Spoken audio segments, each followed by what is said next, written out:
What are the basic component of the ecosystem. Ecosystem में क्या basic component का होना ज़रूरी है, कौन कौन से घटक हैं जो इकोसिस्टम में होना ज़रूरी है या किन चीज़ों का इकोसिस्टम में होना ज़रूरी है। तो चार चीज़ों का इकोसिस्टम में होना ज़रूरी है। पहला है प्रोडक्टिविटी देखने को मिलेगा, दूसरा डिकम्पोजिशन, तीसरा है एनर्जी फ्लो और चौथा है न्यूट्रिएंट साइकिल। तो एक इकोसिस्टम में चार चीज़ों का होना बहुत ही ज़रूरी है। पहला है प्रोडक्टिविटी, दूसरा है आपका डिकम्पोजिशन, तीसरा है एनर्जी फ्लो और चौथा है आपका nutrient cycle. What is an ecosystem. Ecosystem क्या है? The functional unit of the nature और globe is called an ecosystem.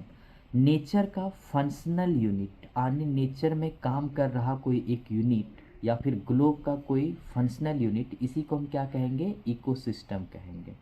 Ecosystem वैसा जगह होता है जहाँ पे लिविंग ऑर्गेनिज्म बायोटिक और एबायोटिक कंपोनेंट के साथ इंटरेक्ट करते हैं। फिर से इसके डेफिनेशन को पढ़ते हैं।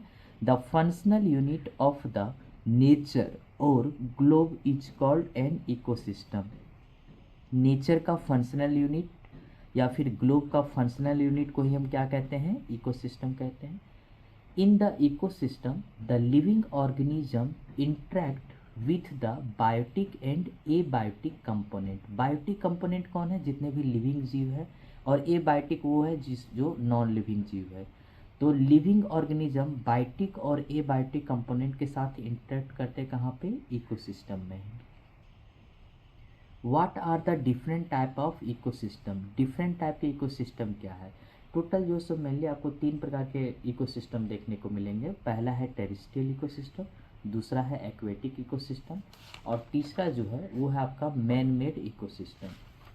अगर टेरेस्ट्रियल इकोसिस्टम का हम लोग एग्जांपल देखें तो वो है फॉरेस्ट, ग्रासलैंड और डेजर्ट। एक्वेटिक इकोसिस्टम का एग्जांपल है पॉन्ड, लेक और river.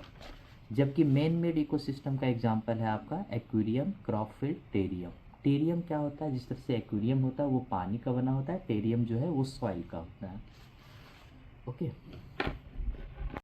What is a standing state. Standing state हम किसे कहते हैं? मॉडल सेट में क्वेश्चन आया व्हाट इज स्टैंडिंग क्रॉप, हमने बनाया है what is standing state. Standing state हम किसे कहते हैं?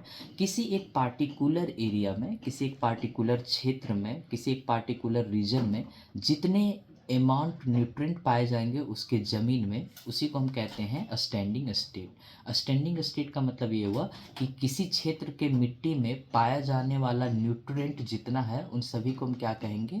स्टैंडिंग स्टेट कहेंगे। ठीक है। स्टैंडिंग स्टेट के अंदर क्या क्या आ सकता है? Carbon, nitrogen, phosphorus, calcium etcetera. यानी जमीन में पाया जाने वाला जितने प्रकार के न्यूट्रिएंट्स हैं, मिनरल्स हैं, उन सभी को हम क्या कहेंगे? स्टैंडिंग स्टेट कहेंगे।